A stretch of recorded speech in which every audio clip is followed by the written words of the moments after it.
Hello there, my friends. Welcome to Enviroboy is playing games. Welcome to some kid called himself Enviroboy one day and now he's stuck with it. Also goes by Scott. We're gonna play Stardew Valley today. I'm still suffering from a cold, which is making my voice extra nasally on top of what it would already be. Just spectacular, and you know, a day in the life, as many would say. Anyways, let's play. Let's go ahead and explore Buttsuit Farms here. Not gonna worry about that. Check our TV weather report. Tomorrow it's gonna be a beautiful and sunny day. Fortune teller. Good fortunes. Wonderful. Linda, unaware that she is nothing but a simulated reality, goes about her exploratory ways through her exploratory days. Takes a peek at everything surrounding her and part of her life. She sees the beauty of her farm, all doing its farmer thing. You have chickens, fully grown. Chickens express love and joy. Belinda collects the eggs. She sees that the chickens have indeed left their eggs for the egging. And she picks them up and considers herself fortunate, for she is one of the lucky few who can now make an omelet in her life.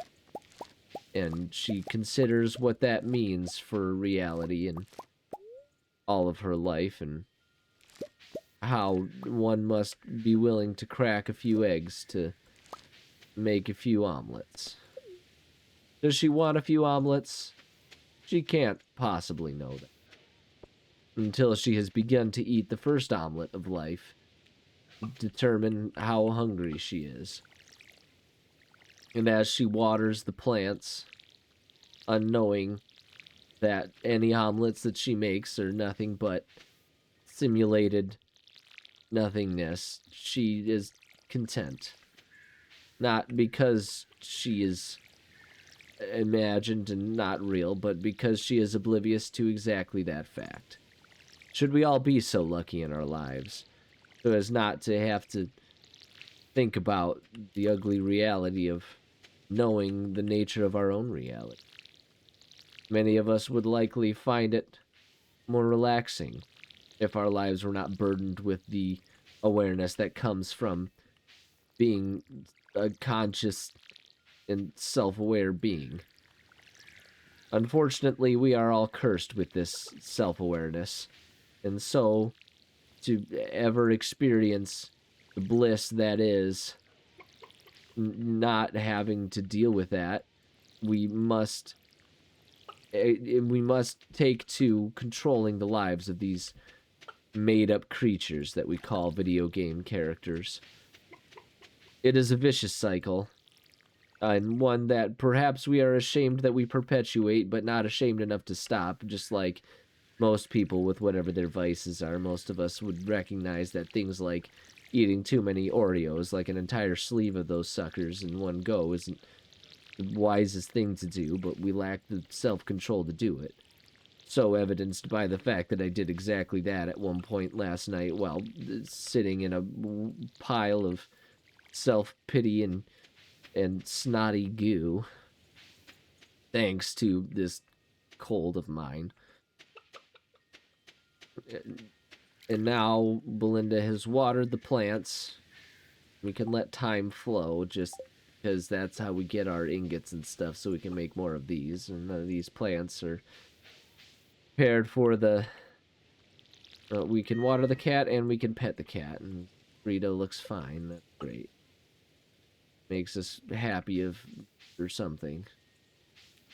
And now we can try and consider what comes next in our lives. We have all kinds of trees and stuff planted. We can go around and look at stuff and see we have all of these plants and stuff here. We'll keep this farm largely going, and eventually we'll create more stuff. But first and foremost, Linda must She checks the nature of her produce, her gains, to know whether or not any of them are needed for the community center. And it would appear that they're not, so they're probably good for selling. We have a vintage polo. It's unclear why we have that, but we have it. If we go, not that one, that's my bad. We can let time keep going and go. Have our eggs. Save our eggs. They're good for eating and presumably, distributing and making omelet. We can see Belinda glances over her shoulder, sees that her cat has melted, as it is wont to do, and as is the standard life course for any successful cat, enjoying the world around it through the melting of its self. It is elegant as it is silly. The cat that melts and demonstrates that cats are, as many have suspected, pure liquid in existence. These are the thoughts that some might say plague Belinda, but Belinda finds them to be quite pleasant, wrapping around her brain like a warm hug or a Snuggie put on backwards so you can kind of wear it like a cape when you're walking around, but then you can put it on the normal way, and and then when you realize that, it just kind of makes you think that any robe could be a Snuggie. Warm and cozy. Cormy. And delightful. You can see the plums of fall have fallen for the picking.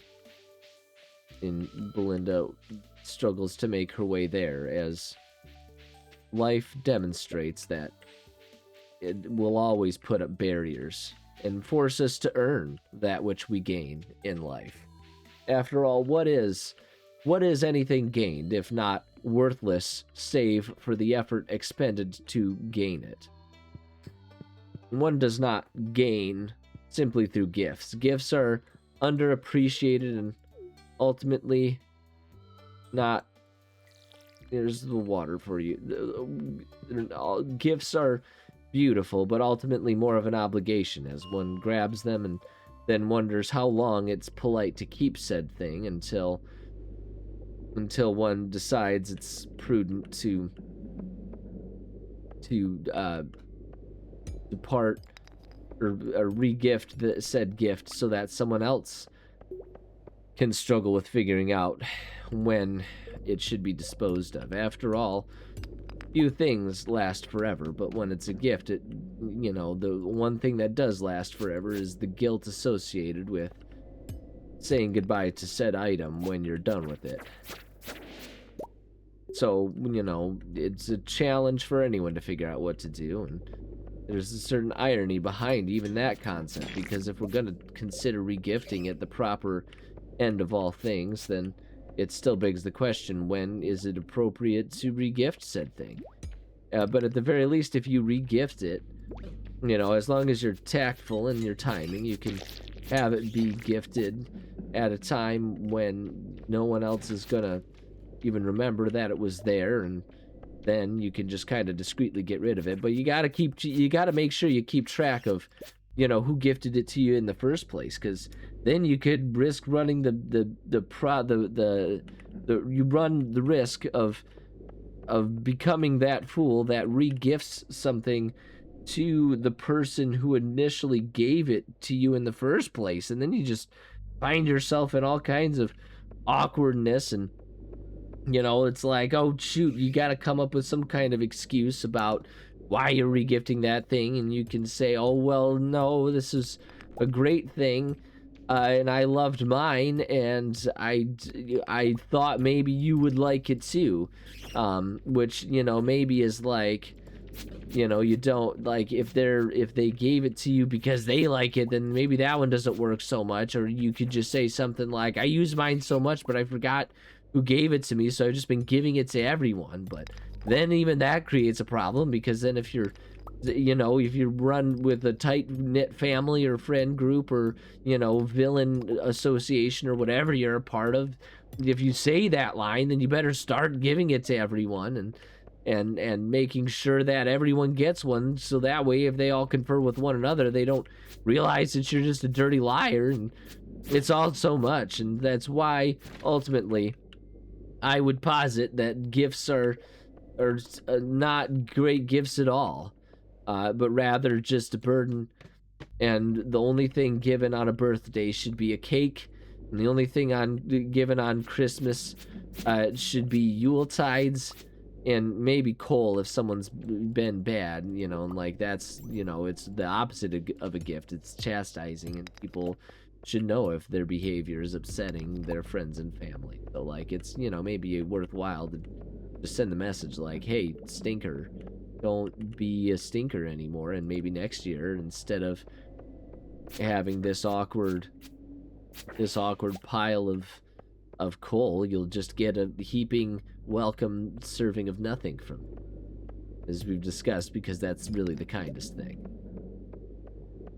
All of these thoughts flash through Belinda's mind as she clambers her way through to the weird-faced basements of the caves below, making her way towards the very core of the earth. Some might wonder what is the function of delving this deep, and to those who would wonder, then you clearly have never heard of like geothermal energy or anything like that. Like, Belinda's really just trying to figure out how to save the environment by coming down here. It's pretty obvious to just about anyone who can even think for a second. And Belinda doesn't even humor said thoughts because it's so obvious that that's what she's doing. Happy to do this stuff alone too, because she doesn't want to deal with anyone's crap being all like, I'm tired and don't want to be down here. When do I get to bandage all of these wounds I've received from these animals? Like, God, just grow up and tough it out, why don't you? None of these thoughts pass Belinda's mind, though, because she is focused entirely on what she's doing. Collecting cave carrots and ultimately just, you know, proving that she is a bona fide baddie who's able to accomplish anything she sets her mind to. I take a sip of soda as the fizz makes my throat feel marginally better. It's, you know, we do what we must to survive when we have colds. Because colds are decidedly not fun, and just generally speaking, an exercise and mild discomfort and a willingness to you know, decide when you're gonna actually make yourself rest versus try to prove how tough you are by still going about life, because a global pandemic wasn't enough to teach us that actually when you're sick you should probably just stay home and rest up. And maybe we should structure society so that way someone's, you know, livelihood isn't threatened by their willingness to not go and threaten anyone else's health and safety. The irony of it is lost upon those with power, and so it falls onto the shoulders of us without the power to just, you know, make the best of it and accept the concept of flu season at all. Belinda sometimes wonders if she should run for president and fix the world. And then she looks about the world, sees just how much is messed up, realizes that it's a lost cause, nihilistically choosing instead to return to her farm and, you know, in the caves nearby so that she can loot them for all they're worth. It's a noble calling in many ways. Belinda's doing this because she's in many ways saving the townsfolk from the dangers of all these creatures, because now they're not going to leave the caves, even though it seems though they probably wouldn't have left the caves anyway, considering they seem pretty content to just like hang out down there in said caves and, you know, like just not be a problem to anyone other than people who come and get all up in their grill, which is like, okay, well, you know, we can recognize that, you know, maybe there's a situation we're creating here, and it's like, who really is the problem versus the solution in this situation. Anyways, we have no, like, food per se there unless we go to here and collect up and maybe eat some eggs. We could just down ourselves a bunch of eggs. Nothing particularly wrong with that, other than it's just a grody grosser ton. We have so many of the cave carrots, maybe we'll just eat as many cave carrots as we can. Linda begins the process of swallowing 800 cave carrots. It's not something she does lightly, for each carrot is a dense tuber of a vegetable that adds weight to her existence. Not in the sense of making her fat, but in the sense of just if you add mass by eating something, you'll weigh more. Like if you quarter pounder, you should presumably weigh at least a quarter of a pound heavier. That's just basic math. Belinda goes through these mental math problems like they're nothing. They're just simple, practical mental games she runs through her own mind, proving to herself and anyone else who would dare to be around her ever that she's not better than anyone, but just generally speaking more willing to do these annoying mental tasks, which whether or not that's a good or a bad thing is just kind of up to the individual to determine. Belinda considers that it's probably time to adjust all of her resources so that they're all in the proper areas and everything. She has bombs, as one often does, that she'll just keep in, one big single chest in case the time comes that she needs to, absolutely frag the crap out of something and blow it all to heckin' back. In the meantime, she'll just kind of break some stones and hope she finds a staircase, knowing that she needs to go deeper, ever deeper, if she wishes to accomplish her unknown goals. Goals so mysterious that even she is unsure of what she's trying to accomplish beyond just the constant desire to go deeper. Linda has found the skull key. She's not sure what it's for, but it does seem important. It's been added to her wallet. She has actually, as it would turn out, accomplished exactly what she wasn't sure she was trying to accomplish, having gone as deep as the minds will allow. She is the queen and the master of of the center of the world. Now she has a key that she needs to figure out what the crap to do with it. And so she'll leave the mine, knowing that she has done all that there is to do here. And perhaps she'll go and talk to the dwarf and figure out what he has to say about stuff. Maybe there's a key for him. And she tries to talk to him and he has no interest in speaking to her. He's just gonna stand there like a mute weirdo and judge her, and that's all there is to it. So she's gonna leave now and perhaps take up fishing in her free time, now that she's accomplished everything she can there. And see, perhaps the nitrogen fixation level is affected by the nematode secretions. Pondering some data and didn't notice you there. Demetrius, ever the egghead, lost in flowing bodies of water. Not in a pensive, meditative sort of way that, like, cool and wise people do, but in a super nerdy kind of way, like my one professor from college would do when staring at rivers to learn things about trout. Just one fish that we already know about anything that's worth knowing about them. Not because we dislike scientific discovery, but because it's just a fish. And it's not like he can give us any insights into the meaning of Earth or why our parents leave us sometimes. After all, to a fish, the parents simply leave behind the eggs and the splooge and just never even see the child get born. Like, what do they know about human dynamics and what should be done for a human child to make them grow up well adjusted and capable of having positive emotional interactions and stuff? The fish knows nothing of this. The fish knows nothing, and that's fine, but also it just means like, why do we have to focus on all that kind of stuff when there's like super cool things going on in the universe, like nuclear sun explosions or the Grammys. I don't know how topical that is. I don't know whether the Grammys are happening right now as I'm recording this or as it's released. It was simply a non sequitur that could be spoken for the sake of amusement, to bring a smile to your face, or perhaps more just like a confused look of what the crap is he talking about. After all, I don't know what I'm talking about. And most times I am simply babbling on about absolutely nothing, and struggling to figure out what on earth I should be doing with my time and everything.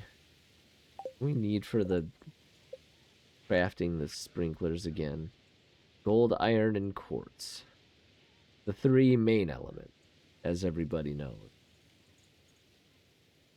We have gold, iron, and quartz. You can collect these, and Belinda will begin the process of spending all night making a multitude of sprinklers. She makes 10 sprinklers. 10 sprinklers that'll sprinkle the life all over the entire farmland surrounding her. Once the crops are in a good position that she can, do that with them. The time will probably come at some point, but until it does, she'll just kind of have to place what ones she can, because at this stage in her life, Belinda has accepted the fact that she's an organized freak and, can't abide by things that just don't fit where they're supposed to fit. It's like there's reasons that we organize these things the way we do. And so there's no point fighting who we are, and instead we just create things the way we want to create them. And that's the beauty and loveliness of it all, and that's all there is to it. Linda isn't sure what else to do with this sprinkler. None of these things are lining up particularly well, and it's almost heartbreaking to her to deal with this. She's at an awkward amount of time where perhaps it would make sense to just call it a day, within the game lore, but within the lore of going around and doing stuff, it doesn't. She's at a loss.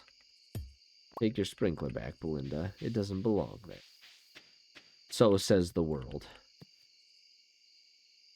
Belinda figures perhaps she can just kill some time cleaning out her little farm area, collecting the small bits of things that might have value somewhere in some walk of life at some time. The things that will constantly replenish themselves so that she can have all the materials she needs to make marvelous things. Rube Goldberg-esque contraptions of automated farming.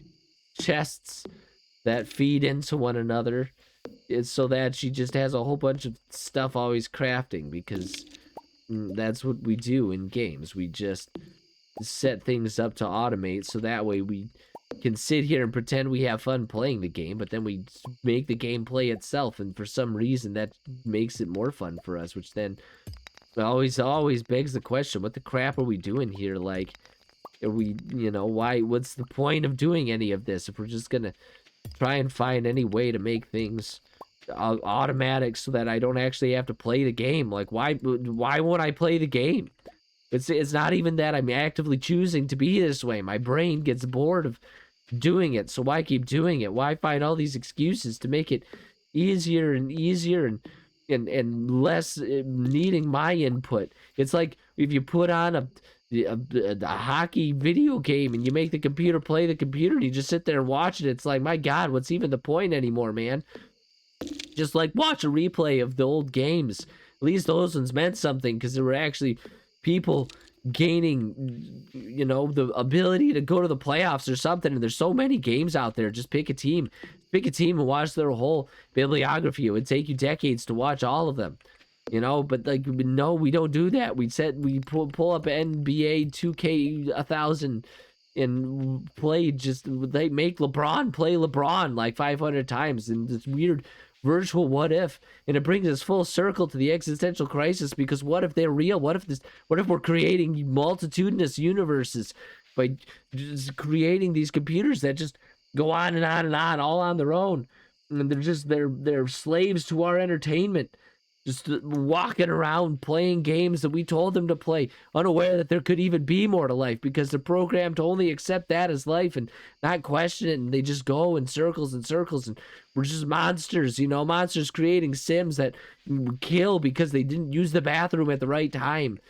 What are we even doing? Linda decides maybe now is a good time to go down and fish. Just a couple of times. See if the fish are biting. She has 2 open inventory slots. She'll never know what she could catch unless she goes out and tries to do it. It's the simple things in her life that make her happy. Fishing, after a long day of getting to the center of the earth through the caves. This, Belinda thinks to herself, is the life. Gets a hit. She's excited, for the fish doesn't seem to be fighting back hardly at all. She successfully catches a chub. Stifles a small giggle. No further explanation. She does it again, trying to collect what she can in what little time she has left before she inevitably must go to bed. She catches the bream machine, the bream of the crop, moving to a new space to fish with her little ducky bobber. It's as cute as it is practical, perhaps cuter than it is practical. A mistaken noise as she tries to catch nothing, but it's okay. Belinda is in no hurry. She is simply enjoying the endless time that she has the privilege of having. You just eat it? Why not just eat? Well, trash it. We don't need that. Perhaps Belinda thinks to herself now's as good a time as any to finish managing her supplies and then heading off to... Oh, wait. None of these things are needed for anything. She can feel free to sell them. Get herself some money, so that maybe tomorrow she can go ahead and make herself get herself some more seeds and continue her endless quest to, you know, have the best farm ever known to man. Time will tell how long that takes. For now, she's just content to know that she has a project. Happy to have a purpose, unaware that that purpose is given to her by some weird dickhead playing a video game. In fact, said weirdo often thinks to himself, perhaps life would be easier if, instead of being cursed with free will, he had been gifted. Gifted with the confident sense of purpose that comes from having no free will. Though life might lose some of its flavor in that scenario, it would certainly be easier. Another thought for another bedtime, and another chance to curl up with a cat. Say thank you for joining. Love and appreciate every one of you. Don't think too hard about whether you're a simulation or not, because at the end of the day, it doesn't really matter. You experience what you experience. Whether it's real or not, you can eventually reach eternity knowing that at least you experienced something, which is more than presumably an inanimate object can say. If it's not an accomplishment to amount to more than, say, just like a football, then I don't know what is.